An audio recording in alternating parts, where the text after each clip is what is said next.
Welcome traders and investors. Something that has happened recently may indeed turn out to be very significant for 2023 for the markets, and I wanted to draw your attention to it. And so this is something that would be not so much relevant to traders, but potentially more relevant to investors and for the average person on the street who is concerned about what is the kind of state of the economy. So first of all, something I need to say here is really that the US economy is the largest economy in the world, very much neck and neck with China, and what happens in the US impacts the rest of us. So I'm based in the UK and I'm originally from South Africa, but there's definitely a knock-on effect for the state of the US economy. In many ways, despite the sentiments or what you're hearing about the sentiment about the market, can often disagree with the figures of what's the actual data. And there's a lot of data in the US that looks pretty good, despite the fact that a lot of people are concerned about there being knock-on effects. And a few of those would be, for example, Ray Dalio, who you'll know from, he's obviously very successful Bridgewater Associates, very successful investor, but also when we talk about Michael Burry, who's known for the big shorts. And so Michael Burry has concerns that there's still going to be another leg down in the market. And so this may well be the case. He's pretty accurate with most of his stuff, and I want to take that into account. But specifically, I want to draw your attention to this particular chart. So this is the Case-Shiller Housing Index, and it's an economic indicator that measures the change in the value of US single-family homes on a monthly basis. So that being said, let's go and have a look at the chart.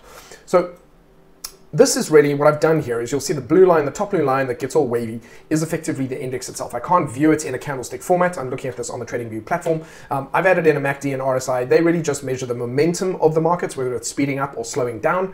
And then below that, I've added in just standard moving averages below that. So really just to get a sense of it. So the one I really want to be paying attention to is going to be predominantly this one.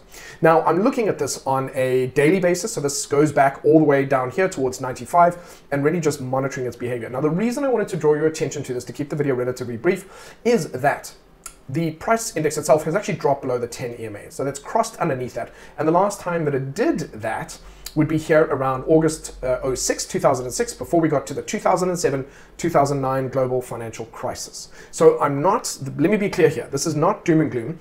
I'm mentioning really so I would say to you, this is the first thing. If you want to keep the video short, you can exit now. I just wanted to draw your attention to that. If you want to stay another minute or two, I'm going to explain to you why this isn't necessarily a very big thing, why it could be, but why it might also not be.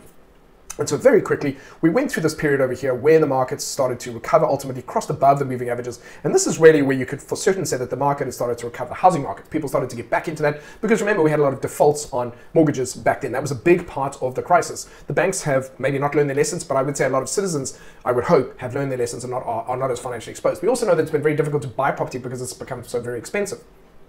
So the reason I draw your attention to that is I do think that that's worth mentioning. It's an observation that we've seen a shift in it, but that doesn't necessarily mean that that is now the beginning of another major correction. I'm listing all the evidence that supports the possibility that it might happen, but this is really what I'm going to be looking for.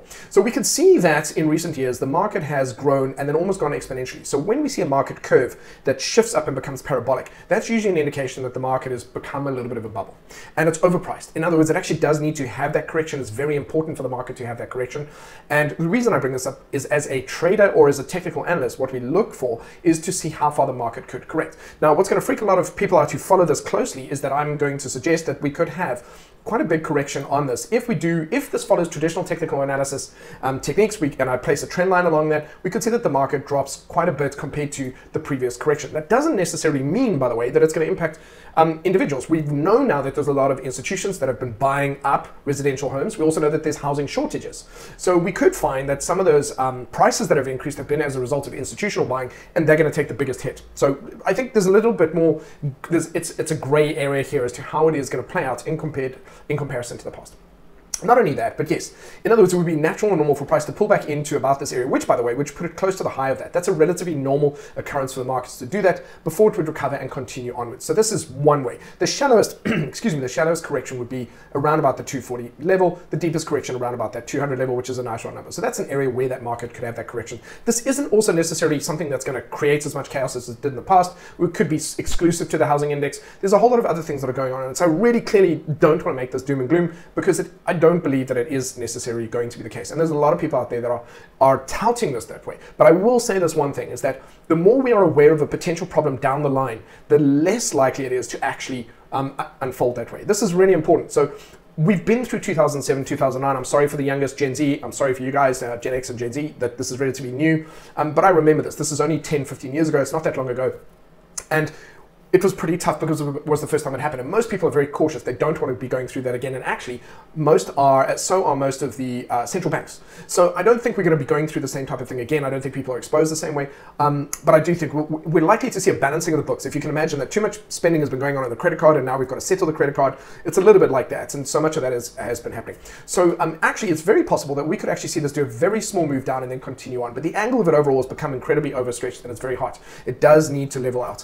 One more thing that I'm going to add to this. So in other words, I just wanted to draw your attention to this. I do think it's a significant thing to monitor, but I also have highlighted that we could go through all the way through all of this without actually seeing it be as dire, the consequence and the knock-on effect being as dire as it was in 2007 to 2009. It just may not be the same way. But I wanted to draw your attention to that. Nick, the one last thing I'm going to say to you that is, if you're very interested in fundamental analysis, especially if you're based, let's say, in the UK and the UK side, I would highly recommend that you follow Pensioncraft. So if you look up Pensioncraft, I will leave the link for that channel in the description below. You follow Pensioncraft.